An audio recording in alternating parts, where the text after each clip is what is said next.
iyadoo guud ahaanba dalka doorashooyinka Somaliland isla markaasina ay maanta ku beegnayd maalinta loo asteeyay xisbi mucaaradka wadani ayaa maanta degmada Xudun waxa isugu soo baxay taageerayaal fara badan oo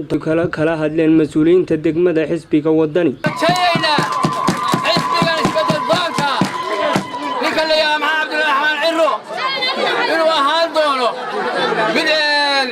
isbedel ku sameeya balaaran jamhuuriyadda Soomaaliland oo dhan wuxuu loogu ballanqaaday dhalinyarada faraha badan ee jaamacadaha ka soo baxday gabadh iyo wiilba inaanay dib u tahriibi doonin oo badan aanay cuni doonin wuxuu loogu ballanqaaday waxa la wixii reer Soomaaliland itaaru waayay inay isguursadaan inuu isu guuriyo waa wadani weyn inuu wadani yahayna waa sheegay waxa ku yiri musabbix xiba markaa iyo kumiye waxa la yiri jilaalku waa baxaa laakiin nacastiisu ma hadho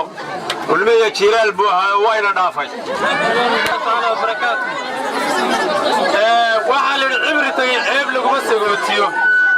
qoladii kulmiye waxay la tahay waa tahay hadda waxba ka sheegi mayno odaguna nin wanaagsan buu ahaa madaxweynuhu laakiin waxaan leenahay tiimkii la shaqeynayay ministers ee conservatives-ka ahaa ayaa wax ka xumaadeen chance dambe oo lagu aamino oo loogu codeeyo oo mar labaad yani loogu dhiibo daabkeeda kuma hadhin waxaan leenahay chance-kii wuu tagay waxaan taageersanahay waan isugu soo baxnay halkan madashan inaan ku muujino ololaha maalinta xafladda xisbiga wadani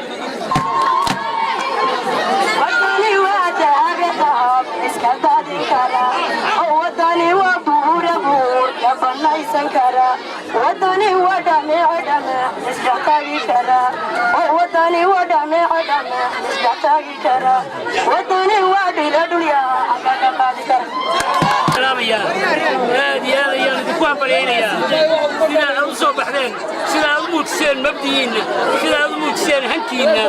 هذه يعني كما نقينا بعد كي هوشة يدالك يدوت بدل هذو مرتين حسبك تانية مالنتا نمي إلا ما تواتاقنا يدين وغيلنا يسين واحد موتينا شعور كينا واحد موتينا درين واحد موتينا دونستينا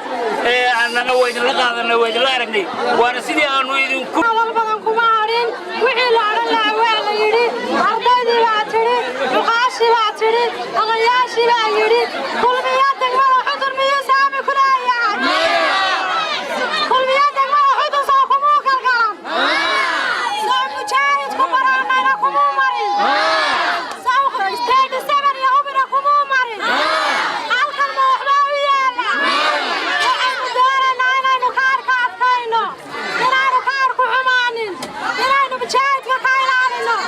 إنانو ملحوانا عبد الرحمن محمد عبد الله عراقو سبنا خاصكم أين راعي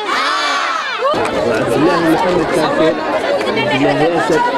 سوري ويوسكي